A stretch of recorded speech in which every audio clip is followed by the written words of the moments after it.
মহান আল্লাহ তাআলা বলেন, ইন্নাল ইনসানা লিরাব্বিহি লাকানুদ, নিশ্চয় আমি মানুষকে যতই দিই তারা আমার উপর অকৃতজ্ঞ। এখানে আল্লাহ তাআলা আমাদের বোঝাতে চাচ্ছে যে ইন্নাল ইনসান, নিশ্চয় আমি মানুষকে লিরাব্বিহি লাকানুদ, যতই দিই না কেন, ধন সম্পদ, অর্থনৈতিক দিক থেকে, ক্ষমতার দিক থেকে, প্রত্যেকটা দিক থেকে আল্লাহ তাআলা মানুষকে যতই দিচ্ছে, মানুষ যেন আল্লাহর উপর ততই অকৃতজ্ঞ। মানে সে বুঝতেই চাচ্ছে না যে আসলে আমার কি হলো, আমাকে আল্লাহ কি দিল, এই বিষয়ে সে অজ্ঞ। অথচ আল্লাহ তাআলা তাকে দিচ্ছেন। যেমন কোনো একটা লোক বলল যে আমার কিছু নেই, আমার নেই টাকা, নেই পয়সা, নেই বাড়ি, নেই গাড়ি, নেই ভালো একটা স্ত্রী, নেই ভালো একটা বাড়ি, আমি অনেক অসহায়, খুব গরিব। কিন্তু আল্লাহ তাআলার নিয়ামতের কিন্তু শেষ নেই। এই যে আমরা দুচোখে যা কিছু দেখি আর না দেখি, সবকিছুই কিন্তু আল্লাহর নিয়ামত। গাভী আমাদের দুধ দেয়, বাচ্চা দেয়, কিন্তু গাভীটার দুধটা পেলো কোথা থেকে? ঘাস থেকে। ঘাসটা আসলো কোথা থেকে?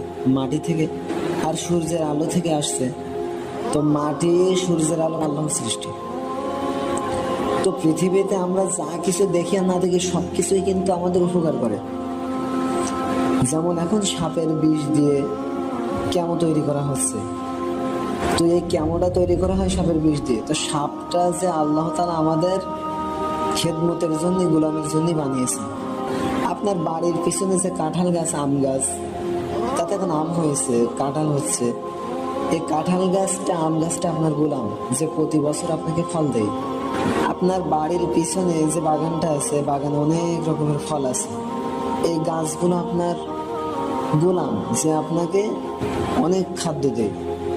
আপনি একটা ধান লাগালেন, একটা ধান থেকে হাজারটা ধান হলো, ধান গাছটা আপনার গোলাম। গাছটা লাগিয়ে আসলাম আমরা, কিন্তু গাছগুলো কে করলো? আল্লাহই করিয়েছে। এই জন্য আল্লাহ তাআলা বলছেন, আল ইনসানা লিরাব্বিহি লাকানুদ, আমি মানুষকে যতই দিই সে আমার উপর অকৃতজ্ঞ, অখুশি। যে মনে করেন আল্লাহ তাআলা আমাদের কিছু দেয়নি, আল্লাহ তো আমাদের নিঃশ্বাসটা দিয়েছেন এখনো। যে নিঃশ্বাসের বদৌলতে আমি আপনি এখনো বেঁচে আছি, এই নিঃশ্বাসটাই যে আল্লাহ তাআলা দিয়ে আমাদের বাঁচিয়ে রাখছে, এটাই সব থেকে বড় নিয়ামত। এগুলো বুঝতে হবে। আপনি এই কথাগুলো তখন বুঝবেন যখন আপনি মন থেকে এগুলো ফিল করবেন। আমি বলছি আর আপনি শুনছেন, এটার মধ্যে কিন্তু কোনো কামিয়াবি নেই। যখন আপনি মন থেকে বোঝার চেষ্টা করবেন যে আসলে আল্লাহ এখানে কি বলতে চাইছে, তখন আপনার জন্য এটা সহজ। তো পরের আয়াতে কি বলছে? ওয়া ইন্নাহু আলা যালিকা লাশাহিদ, আর এই বিষয়ে সে নিজেই সাক্ষী। কোন বিষয়? ইন্নাল ইনসানা লিরাব্বিহি লাকানুদ, অবশ্যই আমি মানুষকে যা দিই, যতই দিই, সে আমার উপর অখুশি, অকৃতজ্ঞ। ওয়া ইন্নাহু আলা যালিকা লাশাহিদ, আর এই বিষয়ে সে নিজেই সাক্ষী, সে নিজেই জানে। তাকে আপনি ধরুন, জিজ্ঞাসা করুন, দেখো সে নিজেই সাক্ষী। ওয়া ইন্নাহু লিহুব্বিল খায়রি লাশাদীদ, আর মানুষ দুনিয়ার অর্থ, দুনিয়ার সম্পদের ভালোবাসায় পাগল হয়ে গেছে। সে দুনিয়াকে অত্যন্ত কঠিনভাবে ভালোবাসে। আসলে যেটা উচিত নয়। আমাদের উচিত আল্লাহকে মেনে না, মুহাম্মদ সাল্লাল্লাহু আলাইহি সাল্লামকে অনুসরণ করা। এটা হচ্ছে আমাদের কাজ। তো আমরা কেমন হয়ে গেছি? নিজের ভালোটাই বোঝা ভুলে গেছি। কেন? কারণ আমাদের ভালো ছিল আল্লাহর বিধানকে মেনে নেওয়া, কিন্তু আমরা এ থেকে গাফেল। এই জন্য আল্লাহ তাআলা অন্য একটা সূরার মধ্যে এভাবে বলছে, বাল তুসিরুনাল হায়াতাদ দুনিয়া, এই দুনিয়ার জীবনটা তো একটা খেল তামাশা শুরু। এখানে কিছু নেই। এই যা কিছু আমরা দুচোখে দেখছি না দেখছি, এটার কাছে আল্লাহ তাআলার বিন্দুমাত্র দাম নেই। যে আল্লাহ তাআলা বলছেন যে পৃথিবীতে যদি এই দুনিয়ার সম্পদ, দুনিয়ার যদি আল্লাহর কাছে একটা মাছের দানা পরিমাণও দাম থাকতো, তাহলে একটা কাফের মুশরিক যে আল্লাহর অবাধ্য চলে, আল্লাহর সাথে শিরক করে, তাকে আল্লাহ তাআলা এক ফোঁটা পানিও খেতে দিত না। এই জন্য আল্লাহ তাআলা বলছেন, বাল তুসিরুনাল হায়াতাদ দুনিয়া, তোমরা দুনিয়াকে পেয়ে আখিরাতকে ভুলে গেছো। দুনিয়াকে পাওয়ার পরে আখেরাতকে ভুলে গিয়েছো, আখেরাতের কথা তোমাদের মনেই নেই। বল আখিরাতু খায়রু ওয়া আবকা, কিন্তু মনে রেখো আখেরাত কিন্তু সর্বোত্তম জায়গা, সর্বশ্রেষ্ঠ জায়গা। এখানের উপরে আর কোনো জায়গায় নেই। যেখানে একবার ঢুকবেন সুখের কোনো শেষ নেই।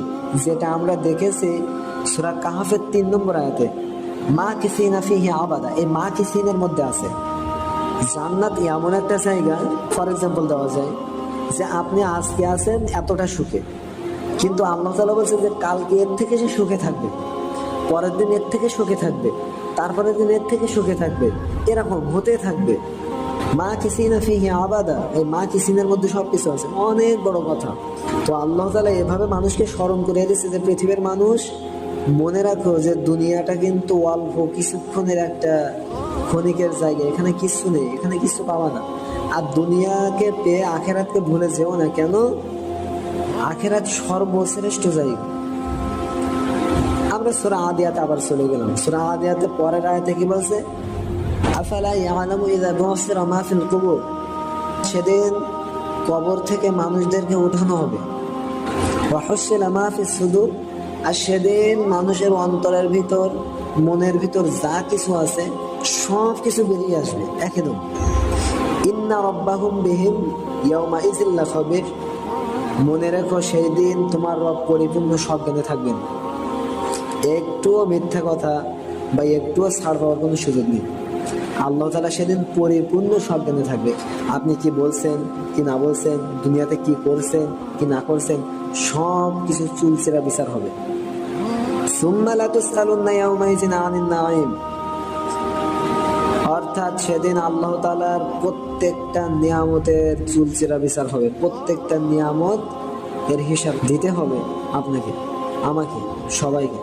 এই যে কত নিয়ামত আমরা ভোগ করতেছি, আল্লাহর দেওয়া বাতাস, আল্লাহর দেওয়া সূর্যের আলো, আল্লাহর দেওয়া পৃথিবীর জমিন, সব কিছু আমরা ভোগ করতেছি। আল্লাহ সব কিছু আমাদেরকেই দিয়েছে, কিন্তু আমরা আল্লাহর জন্য কি করলাম? আরে আমাদের ইবাদত করা না করা এটা কিন্তু, এতে কিন্তু আল্লাহর কোনো আসে যায় না। আমরা ইবাদত করলে আমরা ভালো থাকবো, এতে আল্লাহর কোনো লসও নেই, লাভও নেই। পৃথিবীর মানুষ যদি সবাই আল্লাহর বিপক্ষে যায়, প্রত্যেকটা মানুষ এবং প্রত্যেকটা জিন যদি আল্লাহর বিপক্ষে যায়, তা আল্লাহর চুল পরিমাণ ক্ষতি হবে। পৃথিবীর মানুষ যদি সবাই আল্লাহর ইবাদত করে, পৃথিবীর জিন যদি সবাই আল্লাহর ইবাদত করে, তো এতে আল্লাহর চুল পরিমাণ উপকার হবে। যত উপকার ক্ষতি আমাদের। যখন ইউনূস আলাইহিস সালাম লা ইলাহা ইল্লা আনতা সুবহানাকা ইন্নী কুনতু মিনাজ জালিমিন, হে আল্লাহ আপনি ছাড়া কোনো মাবুদ নেই, আপনি ছাড়া কোনো ইলাহ নেই, আপনি পবিত্র, আপনি আমাকে দয়া করুন, মাফ করুন, তাহলে আমি জালিমদের অন্তর্ভুক্ত হয়ে যাব। তখন আল্লাহ তাআলা কি বলেছেন? ইউনূস যদি এ কথা না বলতো তাহলে আমি ইউনূসকে কিয়ামত পর্যন্ত মাছের পেটে রেখে দিতাম। এর মানে কি? ইউনূস যখন এই কথা বলছে, ইউনূস আলাইহিস সালাম, তখন আল্লাহ তাআলা তাকে মুক্তি দিয়েছে। অর্থাৎ ইবাদত করলে আমাদের লাভ, তাই না? অনেক হাদিস থেকে আরো পাওয়া যায় যে মান সাল্লা সালাতা সুবহি ফাহুয়া ফি জিম্মাতিল্লাহ, যে ব্যক্তি ফজরের সালাত আদায় করে, ফজরের নামাজ পড়ে, সে সারাদিন আল্লাহ তাআলার দায়িত্বে থাকে, সারাদিন আল্লাহর জিম্মায় থাকে। তো আমি যদি ফজরের নামাজ পড়ি তাহলে আমি আল্লাহর দায়িত্বে চলে গেলাম। দায়িত্ব মানে কি বুঝেন? আপনি বাজারে যাচ্ছেন, হঠাৎ আপনার অ্যাক্সিডেন্ট হওয়ার কথা ছিল কিন্তু হবে না, কেন? এটা সুরক্ষা, আল্লাহ তাআলা আপনার দায়িত্ব নিয়েছেন। আজকে কনফার্ম আপনার বাজারে একটা বিপদ হওয়ার কথা ছিল কিন্তু হবে না, কেন? এটা সুরক্ষা, আল্লাহ আপনাকে সেফটি দিচ্ছেন, আল্লাহ আপনাকে হেফাজত করছেন, কারণ আপনি ফজরের নামাজ পড়েছেন, এটা তার বদৌলতে আল্লাহ আপনার জিম্মায় নিয়েছেন। ফজরের নামাজের অনেক দাম। রাকাত আল ফাজরি খায়রুম মিনাদ দুনিয়া ওয়া মা ফিহা, রাকাত আল ফাজরি, ফজরের 2 রাকাত নামাজ, সুন্নাতের কথা বলা হচ্ছে কিন্তু, খায়রুম মিনাদ দুনিয়া, দুনিয়ার থেকে উত্তম, ওয়া মা ফিহা, আর এর মধ্যে যা আছে তার থেকেও। অর্থাৎ এই পুরো পৃথিবী এবং পৃথিবীর মধ্যে যা কিছু আছে সব থেকে ফজরের 2 রাকাত নামাজই সর্বশ্রেষ্ঠ। এই জন্য আমরা যদি আল্লাহর ইবাদত করি তাহলে আমরা ভালো থাকবো, এটা আল্লাহর কোনো লস নেই, লাভ নেই, আমাদের লস আমাদের লাভ। আল্লাহ তাআলা বলেছেন যে আল্লাযী খালাকাল মাউতা, অবশ্যই আমি সৃষ্টি করেছি মউতকে, ওয়াল হায়াতা, আর হায়াতকে, লিয়াবলুয়াকুম আইয়ুকুম আহসানু আমালা, এটা পরীক্ষা করার জন্য আমি এদের দেখতে চাচ্ছি যে তোমাদের মধ্যে কর্মে কে উত্তম। সূরা মুলকের 2 নম্বর আয়াতে আল্লাহ তাআলা এই কথা মানুষকে স্মরণ করে দিচ্ছেন যে পৃথিবীর মানুষ মনে রেখো আমি বানিয়েছি মৃত্যু এবং হায়াত, এর মাঝখানের যে জায়গাটা এখানে আমি তোমাদের দিয়েছি যে এটা আমি দেখতে চাচ্ছি যে তোমাদের মধ্যে কর্মে ভালো কাজে কে উত্তম। প্রথম আল্লাহ তাআলা প্রথম অংশে কি বলছে, আমি সৃষ্টি করেছি মৃত্যু, অর্থাৎ এ কথা বলে আল্লাহ তাআলা এটা জানিয়ে দিতে চাচ্ছে যে পৃথিবীর মানুষ দুনিয়াতে যাই করো না কেন একটা কথা মনে রাখবা যে মৃত্যু কিন্তু তোমাকে একদিন ধরবেই। আপনি যতই মৃত্যু থেকে পালানোর চেষ্টা করেন পারবেন না, ঠিক সময় এসে মৃত্যু আপনার দরজায় নক করবে। মৃত্যু আপনি এক সময় দেখবেন যে পৃথিবীতে কেউ আপনার আপন না, একমাত্র মৃত্যু ছাড়া, সে আপনার ভুলে যাবে না। এজন্য আল্লাহ তাআলা বলেন কি যে ইয়া আইয়ুহাল্লাযীনা আমানুত্তাকুল্লাহ, পৃথিবীর মানুষ তোমরা যারা ঈমান এনেছো, ঈমানের দাবি করো, এই দাবি করো যে আমরা ঈমানদার, তোমরা আল্লাহকে মেনে নাও, আল্লাহকে ভয় করো, হাক্কা তুকাতিহি, ভয় করার মতো। ভয় কিন্তু আংশিক হয় না, ভয় পরিপূর্ণ হয়, ভয় করার মতো করতে হবে। একটা যুবক মনে করেন যে এখান থেকে বাইক চালিয়ে যাচ্ছে, সামনে পুলিশ আছে, কিন্তু সেই যুবকটার বাকি কোনো লাইসেন্স নেই, কাগজপাতি নেই, সে যাচ্ছে, যাওয়ার সময় তার একটা বন্ধু ওখান থেকে ফোন দিয়ে বলছে যে বন্ধু এখানে এসো না, এখানে পুলিশ আছে, আসলে তোমার বাইকটা ধরবে। ওই ছেলে কিন্তু আর বাইক নিয়ে সামনে এগোবে না, কেন? কারণ সে জানে যে সামনে পুলিশ আছে, গেলে আমার ধরবে, সে ফিরে আসবে। আল্লাহ তাআলাকে এভাবে ভয় করা উচিত। আল্লাহ তাআলা এইভাবে বলছে যে ভয় করার মতো করো। মিথ্যা ভয় আল্লাহ তাআলা চায় না। মিথ্যা ভয় মানে কি? রমজান মাসে রোজা রাখলাম, রমজান মাসে নামাজ পড়লাম, কিন্তু রমজানের পরে আর নামাজ পড়লাম না, এটা মিথ্যা ভয়। রমজান মাসে গান শোনা ছেড়ে দিলাম, রমজানের পরে আবার গান শুনলাম, এটা মিথ্যা ভয়। রমজান মাসে সিগারেট খাওয়া ছেড়ে দিলাম, রমজানের পরে আবার সিগারেট খেলাম, এটা মিথ্যা ভয়। রমজান মাসে নামাজ আদায় করলাম 5 ওয়াক্ত, রমজানের পরে 1 ওয়াক্ত আদায় করলাম না, এটা মিথ্যা ভয়। আল্লাহ তাআলা এই কথাই বলছেন যে হাক্কা তুকাতিহি, ভয় যদি করতে হয় করার মতো করো, ওয়ালা তামুতুন্না ইল্লা ওয়া আনতুম মুসলিমুন, আর মুসলমান না হয়ে মৃত্যুবরণ করো না। মুসলিম হওয়া খুব কঠিন। একটা লেকচারের মধ্যে অনেকগুলো কথা আছে যেগুলো বলে শেষ করা কঠিন। মুসলিমিন মানে কি? ওয়ামান আহসানু, অর্থাৎ তার থেকে ভালো কওলাম মিম্মান দা ইলাল্লাহ, কথা কার হতে পারে? যে মানুষকে আল্লাহর দিকে ডাকে। ওয়া আমিলা, আসে নিজে সৎ কাজ করে, ভালো কাজ করে। ওয়া আমিলা সালিহা ওয়া ক্বালা ইন্নানি, আর সে বলতে থাকে মিনাল মুসলিমিন, আমি মুসলমান। এখানে আল্লাহ তাআলা ছোট্ট একটা সংজ্ঞা দিয়েছেন, সেটা কি? যে মুসলমান যদি হতে হয় তা সবার প্রথম কথা বলা লাগবে ভালো। কথাগুলো এমন হওয়া লাগবে যে আপনার কথা শুনে কেউ কষ্ট না পায়। আপনি এমন ব্যবহার মানুষকে করবেন না যে মানুষ যেন আপনার ব্যবহারে সে কষ্ট পায়, কষ্ট পাওয়ার কথা বলা যাবে। আর দ্বিতীয় নম্বরে কি বলছেন? যে আল্লাহর কথাগুলো মানুষকে বলে, অর্থাৎ যতটুকু জানেন, যা জানেন, ধর্মীয় বিষয়ে যতটুকু জ্ঞান আছে সেটা মানুষকে পৌঁছায় দিতে হবে।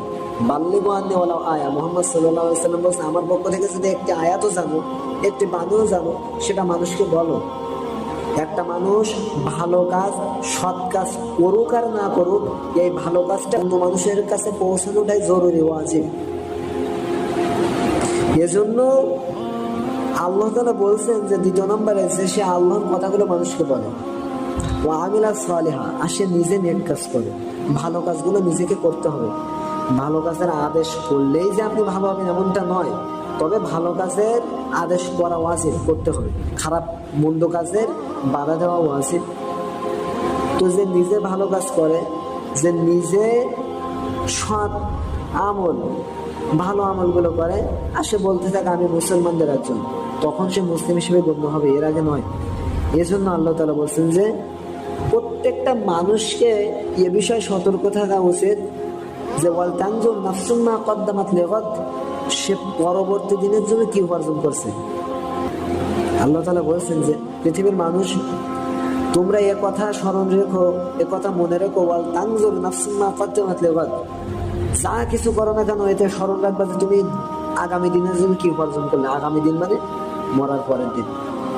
মরার পরে কি উপার্জন করছো দুনিয়া থেকে, এটা তোমার জন্য স্মরণ থাকে, মাথায় থাকে। আল্লাহ তাআলা এই কথা মানুষকে বলে দিচ্ছেন, বোঝাচ্ছেন।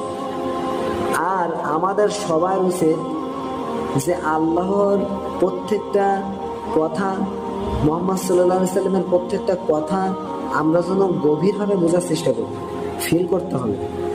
নিজে যতক্ষণ না আপনি ফিল করবেন ততক্ষণ আপনি বুঝবেন না যে আমি আপনাকে কি বোঝাতে চাচ্ছি।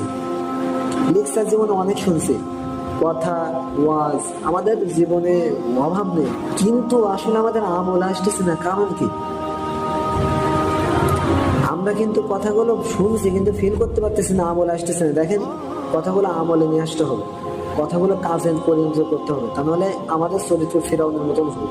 ফিরাউন যখন সারা জীবন শুনছে কিন্তু যখন ডুবে যাচ্ছে তখন বলছে যে আল্লাহ, আমি মুসা যে রবের প্রতি ঈমান আনছে আমিও সে আল্লাহকে মেনে নিলাম।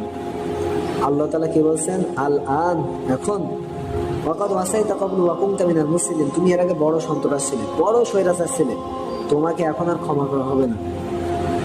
তো আমাদের ব্যাপারটা যদি এমন না হয় যে মৃত্যুর সময় এসে যদি আমাদের স্মরণ না হয় যে আমরা সারা জীবন কি করলাম, মনে রাখবেন এটা আমাদের জরুরি মেসেজ, যে আপনার আমার এটা জরুরি দায়িত্ব যে আল্লাহর আদেশকে মেনে চলা এবং আল্লাহর নিষেধগুলো থেকে বিরত থাকা। আল্লাহর আদেশ মানা যেমন ফরজ, আল্লাহর নিষেধ মানাও তেমনি ফরজ। মুহাম্মদ সাল্লাল্লাহু আলাইহি ওয়াসাল্লামের কথা মানাও ফরজ। জি, এটাই সঠিক। মা আতাকুম রাসূল, আল্লাহ তাআলা কে বলছেন? রাসূল যেটা দিয়েছে ওটা নাও। আর আমরা জানি, একটা উসুল জানি যে আল্লাহর আদেশ, আল্লাহর কথা মানাকে ফরজ বলা হয়।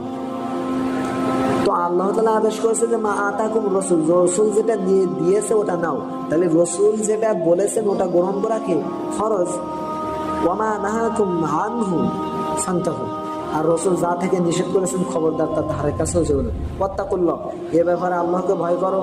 ইন্নাল্লাহা শাদীদুল ইকাব, মনে রাখবা যে আল্লাহ তাআলার আযাব অত্যন্ত কঠিন। আল্লাহ তাআলা যে শুধু দয়া করতে পারেন এমনটা নয়, আল্লাহ তাআলা শাস্তিও দিতে জানেন।